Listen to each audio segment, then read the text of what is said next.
thanks so much for being here. Baccarat Rouge by 40, the original Baccarat Rouge by 40. Well, I've got the Extrait version here, and I'm going to compare this one to the original to see A, if it's worth having both, or B, which one is better. If that's of interest to you, please keep watching.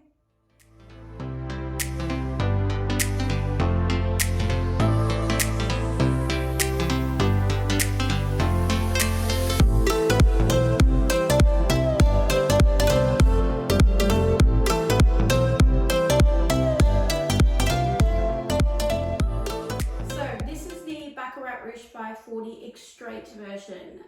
This is the bottle design. It's a darker red bottle, whereas the original has a clear bottle. It also has a plaque.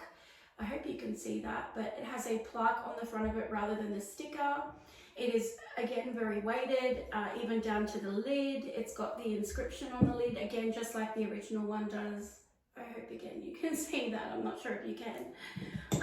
So basically, I heard people talk about how this scent here is obviously very familiar to the Baccarat Rouge DNA, but it had a really nice almond note in it. The original Baccarat is already a huge beast performing fragrance, so I thought, wow, an Extrait version sounds interesting. Adding the almond note sounds really cool. So I went and I blind bought a 200ml bottle. Please do not do that. Blind buying is never a good idea. It's a very costly mistake if you don't like the scent. So always sample first. But moving on, I'm going to spray my little test strip here, let it dry down. While it's drying down a little bit, I'm going to give you some info about it, like notes, etc. Now, I have also worn this fragrance quite regularly. As you can see, I don't know if you can see, but there's a decent dent in the bottle considering, you know, how many fragrances I have in my collection. So the top notes for this one are bitter almond and saffron. The mid notes are Egyptian jasmine and cedar, and the base notes are ambergris, woody notes, and musk. This one here is a 200ml bottle. It retails for 1,070 Australian dollars. It's an sorry, not an EDP. It's an Extrait concentration, and it's labelled as a unisex scent. This one is described. Oh, I can smell it already. It smells so good. It's described as an amber floral scent because of the jasmine, but I would predominantly say that this scent is quite woody. That almond note really pops through, and it's really identifiable compared to the other one, the original Baccarat. It's also nowhere near, in my opinion, as sweet as the original Baccarat. The original Baccarat has that famous burnt cotton candy or caramelized cotton candy scent, whereas this one is not completely not sweet. There is some mild sweetness, but nowhere near to the level of the sweetness of the original Baccarat. It's definitely the amber and the almond, so the nutty scent. It's definitely a warm, spicy, very aromatic. It's got that famous ozonic, slightly metallic scent that, you know, the Baccarat DNA is very recognizable. It's a really, again, a yummy fragrance. I'm a big fan of Baccarat. As I said, I've heard people rave about it and talk about it, and I can certainly understand why. I mean, it is a hyped up fragrance, and I think it deserves the hype that it gets.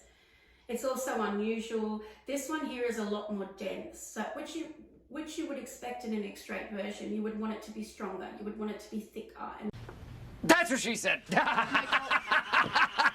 and more dense. And this definitely does perform in that area. It's really, really nice. It's very sexy, yet sophisticated and elevated without being sickeningly sweet or sugary. That jasmine is in the background there predominantly. It's more that cedar, jasmine, and almond, that bitter almond note that's coming through. And just a slight tad bit of sweetness there that kind of makes it a nice blend of different things. Because I think that if it was too woody or if it was too floral, it wouldn't be as nice. The compliment factor is pretty much the same as with the original Baccarat Rouge, so it's a compliment magnet. You will get noticed in this fragrance. you coming a mile away, or should I say smell you coming a mile away.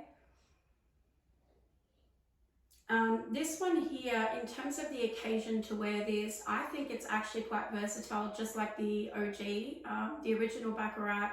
It could be worn as a signature scent. Because of the density of the fragrance, I would say possibly if you're a seasonal fragrance wearer, that this would be more for winter and autumn. However, like I say all the time, I spray my fragrances whenever the mood strikes me. I don't care what season it is, it's my fragrance and I'll kind of do what I want with it.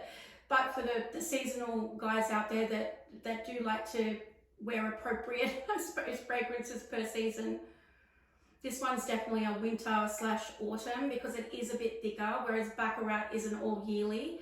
In saying that, I really do think the versatility is here, like with the original as well. It's just because of that denseness and thickness that I'm saying winter, you know, seasonal, winter, autumn. People often ask me, is this worth it? I mean, we're talking about over $1,000 here for a bottle of fragrance, and that's hugely expensive. I mean, that if that's not bougie, I don't know what is. And I would say, yeah, it is. It really, again, ticks all the boxes of versatility. It ticks the projection, sillage, longevity, the compliment factor. It's all really there. It's also unisex, so guy, girl smells just as gorgeous with it on. And oh my goodness, the compliments that Baccarat gets, you know, the original and this one. In all of my collection, I just don't get those type of that compliment level that I do with BR540, the Extrait and the normal version. This one to me would be a rating again of 10 out of 10. I think you very rarely get a niche fragrance that is in this dollar amount that just keeps giving. And I feel like I've purchased other niche fragrances that have been up around that price and I've been a little underwhelmed. And I think because it always seems to deliver on that promise of projection and longevity and compliments and all the other variables that others just don't, that it is justified for the price. Now, do you need both of them? You do not need both of the fragrances. I have them, but you don't need them. Absolutely not. Moving forward, to be more cost effective, I would consider having one or the other, maybe moving forward.